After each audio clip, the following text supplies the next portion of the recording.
ಡಾಲಾಯ್ತ್ ಅವರ ಸಾರಥ್ಯದಲ್ಲಿ the Friday Times news. March 9ರಂದು ರಾಷ್ಟ್ರೀಯ ಲೋಕ್ ಅದಾಲತ್ ಪ್ರಕರಣಗಳನ್ನು ತ್ವರಿತ ಇತ್ಯರ್ಥಪಡಿಸಿಕೊಳ್ಳಲು ಸುವರ್ಣಾವಕಾಶ. ಜಿಲ್ಲೆಯಲ್ಲಿ ಮಾರ್ಚ್ 9ರಂದು ರಾಷ್ಟ್ರೀಯ ಲೋಕ್ ಅದಾಲತ್ ಹಮ್ಮಿಕೊಳ್ಳಲಾಗಿದೆ. ಸಾರ್ವಜನಿಕರು, ಪಕ್ಷಗಾರರು ತಮ್ಮ ವ್ಯಾಜ್ಯಗಳನ್ನು ಪರಸ್ಪರ ರಾಜಿ ಸಂಧಾನ ಮಾಡಿಕೊಳ್ಳುವ ಮೂಲಕ ಪ್ರಕರಣಗಳನ್ನು ತ್ವರಿತವಾಗಿ ಇತ್ಯರ್ಥಪಡಿಸಿಕೊಳ್ಳಲು ಇದೊಂದು ಸುವರ್ಣಾವಕಾಶವಾಗಿದೆ ಎಂದು ಪ್ರಧಾನ ಜಿಲ್ಲಾ ಮತ್ತು ಸತ್ರ ನ್ಯಾಯಾಧೀಶರು ಹಾಗೂ ಜಿಲ್ಲಾ ಕಾನೂನು ಸೇವೆಗಳ ಪ್ರಾಧಿಕಾರದ ಅಧ್ಯಕ್ಷರಾದ ಬಸವರಾಜ್ ಅವರು ತಿಳಿಸಿದರು. ಶುಕ್ರವಾರದಂದು ಜಿಲ್ಲಾ ನ್ಯಾಯಾಲಯದ ವಿಡಿಯೋ ಕಾನ್ಫರೆನ್ಸ್ ಹಾಲ್ನಲ್ಲಿ ಪತ್ರಿಕಾಗೋಷ್ಠಿಯನ್ನು ಉದ್ದೇಶಿಸಿ ಅವರು ಮಾತನಾಡಿದರು. ರಾಷ್ಟ್ರೀಯ ಕಾನೂನು ಸೇವೆಗಳ ಪ್ರಾಧಿಕಾರ ನವದೆಹಲಿ, ರಾಜ್ಯ ಕಾನೂನು ಸೇವೆಗಳ ಪ್ರಾಧಿಕಾರ ಬೆಂಗಳೂರು ಇವರ ಆದೇಶದಂತೆ ದಿನಾಂಕ 9/3/2024ರಂದು ರಾಷ್ಟ್ರೀಯ ಲೋಕ್ ಅದಾಲತ್‌ನ್ನು ಹಮ್ಮಿಕೊಳ್ಳಲಾಗಿದೆ.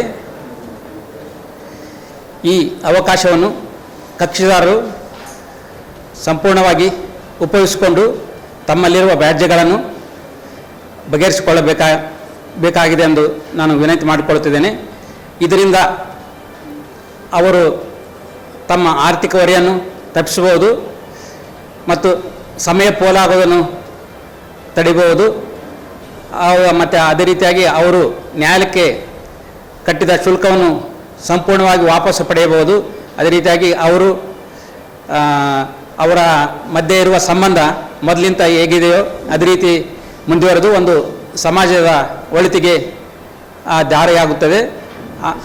ಮತ್ತು ಈಗಾಗಲೇ ಹೇಳಿದಂತೆ ಗದಗ ಜಿಲ್ಲೆಯಾದ್ಯಂತ 19,622 ಪ್ರಕರಣಗಳು ಚಾಲ್ತಿಯದ್ದು. ಅದರಲ್ಲಿ ನಾವು 3,330 ಪ್ರಕರಣಗಳನ್ನು ರಾಜಿ ಆಗಬಹುದಾದ ಪ್ರಕರಣ ಅಂತ ನಾವು ಗುರುತಿಸಿದ್ದೇವೆ.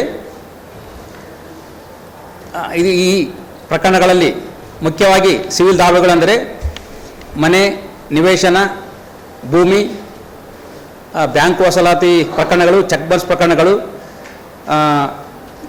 ಕಳ್ಳತನದ ಮರಳು ಸಾಗಾಣಿಕೆ ಪ್ರಕರಣಗಳು, ವೈವಾಹಿಕ ಪ್ರಕರಣಗಳು ಇವೆಲ್ಲ ಒಳಗೊಂಡಿರುತ್ತದೆ. ಅದೇ ರೀತಿಯಾಗಿ ಕ್ರಿಮಿನಲ್ ಪ್ರಕರಣಗಳೆಂದರೆ ರಾಜಿ ಆಗಬಹುದಾದಂಥ ಕ್ರಿಮಿನಲ್ ಪ್ರಕರಣಗಳನ್ನು ಒಳಗೊಂಡಿರುತ್ತದೆ. ಇದನ್ನು ಕಕ್ಷಿದಾರರು ಬಗೆಹರಿಸಿಕೊಂಡು ಲೋಕದಲ್ಲಿ ಬಗೆಹರಿಸಿಕೊಂಡು ಅವರು ಒಂದು ಪರಿಹಾರ ಪಡ್ಕೊಳ್ಳೋದು ಅಂತ ನಾನು ಈ ಮೂಲಕ ವಿನಂತಿ ಮಾಡಿಕೊಳ್ಳುತ್ತೇನೆ. ಜಿಲ್ಲೆಯಾದ್ಯಂತ 19,622 ಪ್ರಕರಣಗಳು ಚಾಲ್ತಿಯಲ್ಲಿವೆ. ಅದರಲ್ಲಿ ನಾವು 3,330 ಪ್ರಕರಣಗಳನ್ನು ರಾಜಿ ಆಗಬಹುದಾದ ಪ್ರಕರಣ ಅಂತ ನಾವು ಗುರುತಿಸಿದ್ದೇವೆ. ಇದಕ್ಕೆ ಸಂಬಂಧಪಟ್ಟಂತೆ ನಾವು ಗದಗ ಜಿಲ್ಲೆಯಾದ್ಯಂತ 15 ಬೆಂಚುಗಳನ್ನು ರಚನೆ ಮಾಡಿದ್ದೇವೆ. ಈ ಬೆಂಚುಗಳಲ್ಲಿ ಸುಮಾರು 1.5 ತಿಂಗಳಿಂದ ದಿನಾಲು ಬೈಠಕ್ ಮಾಡಿ ರಾಜಿ ಆಗಬಹುದಾದ ಪ್ರಕರಣಗಳ ಬಗ್ಗೆ ವಕೀಲರು, ಸಂಧಾನಕಾರರು ಮತ್ತು ನ್ಯಾಯಾಧೀಶರು ಸೇರಿ ಅವುಗಳ ಬಗ್ಗೆ ಚರ್ಚೆ ಮಾಡಿ ಉಭಯ ಪಕ್ಷಕಾರರಿಗೆ ಒಪ್ಪಿಗೆ ಆಗುವ ರೀತಿಯಲ್ಲಿ ನಾವು ರಾಜಿ ಮಾಡಿಸ್ತಾ ಇದ್ದೇವೆ. ಈ 9ನೇ ತಾರೀಕು 9/3/2024ರವರೆಗೆ ಈ ಪ್ರಕ್ರಿಯೆ ಮುಂದುವರಿಯುತ್ತದೆ. ಈ ದಿನಾಂಕ 9/3/2024ರವರೆಗೆ ಈ ರಾಷ್ಟ್ರೀಯ ಲೋಕ ಅದಾಲತ್ ಇದರಲ್ಲಿ ಸಾರ್ವಜನಿಕರು, ಕಕ್ಷಿದಾರರು ಎಲ್ಲರೂ ತಮ್ಮ ಪ್ರಕರಣಗಳನ್ನು ಇತ್ಯರ್ಥಪಡಿಸಿಕೊಳ್ಳಬೇಕೆಂದು ನಾನು ಈ ಮೂಲಕ ವಿನಂತಿ ಮಾಡಿಕೊಳ್ಳುತ್ತೇನೆ. Friday Times news Gadag.